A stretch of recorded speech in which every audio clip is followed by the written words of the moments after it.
건축사 사무소 김남은 특이하게도 스위스 산골에서 2014년 출범했습니다. 아름다운 만큼 척박한 산악 지형의 스위스에서 부부 건축가는 건축 재료의 물성을 오래 고민하면서 문제를 해결하는 경험을 쌓았습니다.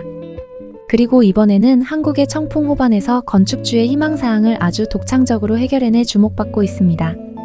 바로 충북 제천의 호숫가 집입니다.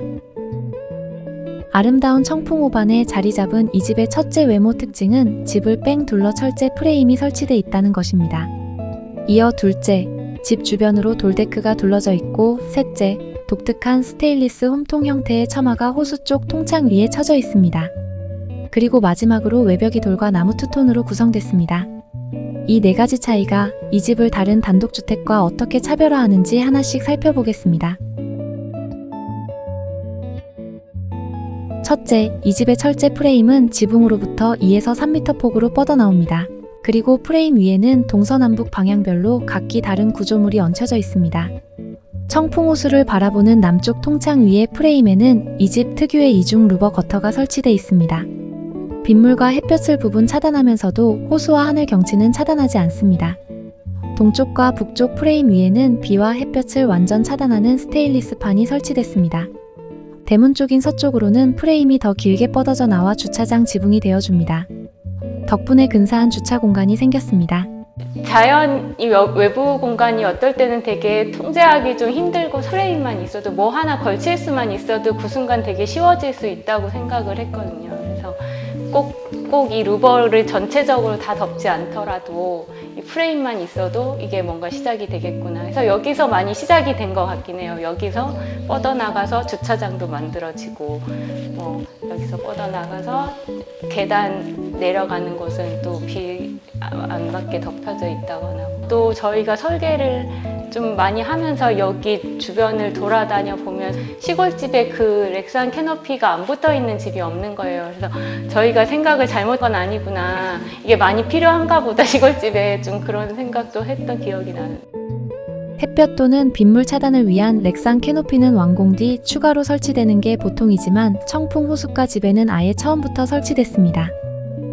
미리 설치된 프레임 위에는 향후 집주인의 필요에 따라 타프든 뭐든 추가 설치가 용이합니다. 이 프레임은 건축사 사무소 김남이 세계 최초로 창안한 것인 만큼 앞으로 한국의 전원 또는 단독주택에 얼마나 많이 채용될지 궁금합니다.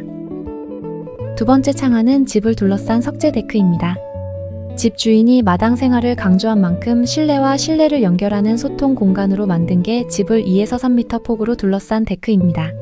그 주변에 완충이 되는 중간적 공간이 있는 형상인데요. 그 주변을 둘러다닐 수 있는 평평한 바닥입니다. 근데 그 바닥의 경우에 인공적이고 완전히 통제된 느낌을 살짝 벗어나는 재료를 사용해야겠다는 생각이 있었기 때문에 사실 벽체 하단에 사용한 것과 동일한 석재고요. 다만 깬 모습을 부정형으로 깨져 있는 걸 반입해서 사용한 케이스입니다. 세 번째 창안은 루버 거터입니다. 국내에서 전통적인 방식은 색깔 있는 플라스틱으로 비는 완전 차단하고 햇볕은 부분 차단하는 것인데 문제가 있지요. 비를 차단하는 것까지는 좋은데 바람까지 차단함으로 답답하고 시간이 지나면서 플라스틱 위에 때가 끼면서 더러워집니다.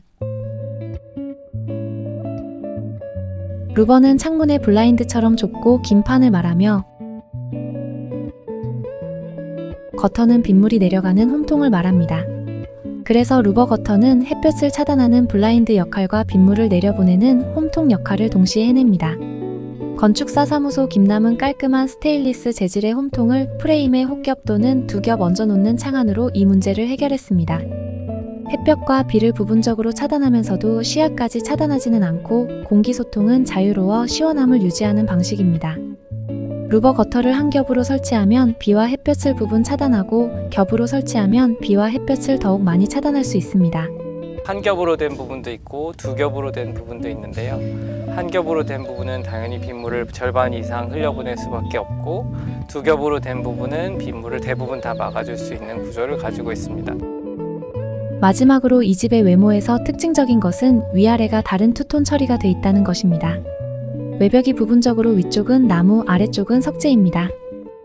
도시에 계시다가 이렇게 호숫가로 오신 케이스다 보니까 저희가 외장재를 사용할 때 자연의 느낌이 좀 있는 재료였으면 좋겠다 하는 생각이 있었고, 근데 한국의 기후 환경이라는 것은 여름에 비가 굉장히 많이 오기도 하고 연교차나 습도차도 1년에 따라 되게 많기 때문에 사실 나무를 외장으로 쓰기에 좋은 환경이라고 볼 수는 없습니다. 자외선이라든지 아니면 빗물이 튀는 정도를 좀 조절할 수 있다고 하면 외벽에 목재를 사용할 수 있다고 생각을 했고요. 그런데 처마를 두른다고 하더라도 바닥과 만나는 부분에서는 물이 튀면 그 나무가 빨리 상하기 때문에 하단에는 저희가 석재를 둘렀습니다. 목재가 되게 따뜻한 느낌이고 자연과도 잘 어울려서 저희도 그렇고 뭐 건축주 분들도 외장재로 많이 사용을 하고 싶어 하는데, 근데 그게 사실은 나무가라는 게 외부 환경에 노출되었을 때 굉장히 낡은 것 때문에 결과적으로는 오랜 시간이 지났을 때 뭐 페인트로 덮여 있거나 이런 모습을 많이 보게 돼요. 근데 처마가 조금만 있어도 그 아래쪽에 있는 나무 외장재는 놀랄 만큼 상하지 않는 모습들을 볼 수가 있거든요. 그래서 마당 생활을 주로 하겠다는 건축주의 의지를 건축가가 여러 아이디어로 살려낸 이 호숫가 집이 앞으로 한국 전원주택에 얼마나 새로운 흐름으로 다가설지 관심을 모읍니다.